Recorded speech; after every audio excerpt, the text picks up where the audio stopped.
بلوچستان کی محرومی سے، جبکہ اس کا بلوچستان کی انڈر ڈیولپمنٹ سے اور محرومی سے کوئی تعلق نہیں ہے۔ دوسرا جو ہمیں گلٹ ہے وہ یہ ہے، یا جو ہم ایک کنفیوژن کا شکار ہیں، کہ مذہب کے نام پر وائلنس کو تو ہم نے دہشت گردی قرار دے دی ہے، جبکہ اس وائلنس کو ہم کسی اور اینگل سے دیکھتے ہیں، ناراض بلوچ کہتے ہیں۔ ایک لمحہ سوچیں کہ وہ سیکورٹی فورسز جو آپ کے لیے کانفلکٹ زون میں لڑ رہی ہیں، وہ جب یہ ٹرمینالوجی سنتی ہوں گی وہ کتنی ڈی مورلائزڈ ہوتی ہوں گی۔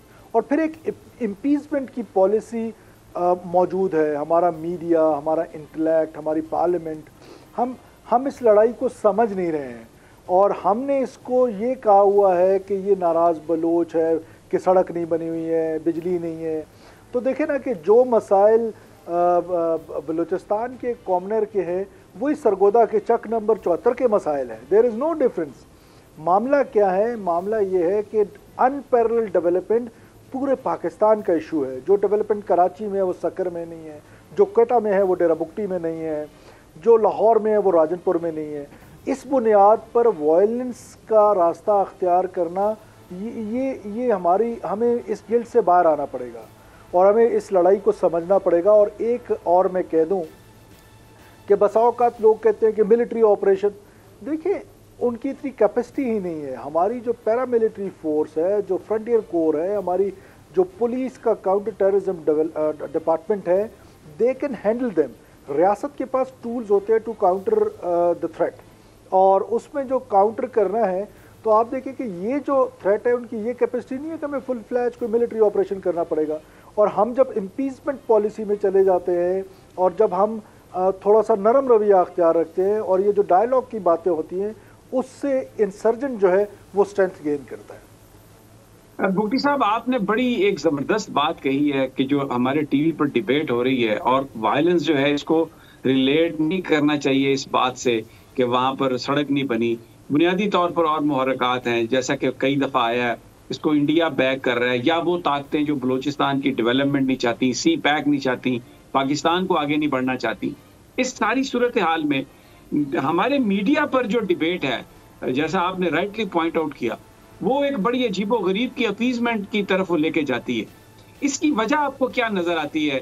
کہ کیا اس میں بھی یو بلیو، یا کہ یہ کوئی ایک پورا پری میڈیٹیٹڈ اور ایک اسکیم ہے جس کے تحت میڈیا پر ان چیزوں کو ڈسکس کیا جا رہا ہے، اور وہ جو اصل چیزیں ہیں کہ اس کے پیچھے بیرونی ہاتھ ہے، اس کے پیچھے بلوچستان کو انسٹیبل کرنا ہے، ڈی اسٹیبلائز کرنا ہے تاکہ وہاں پر سی پیک نہ ہو؟ What is your assessment?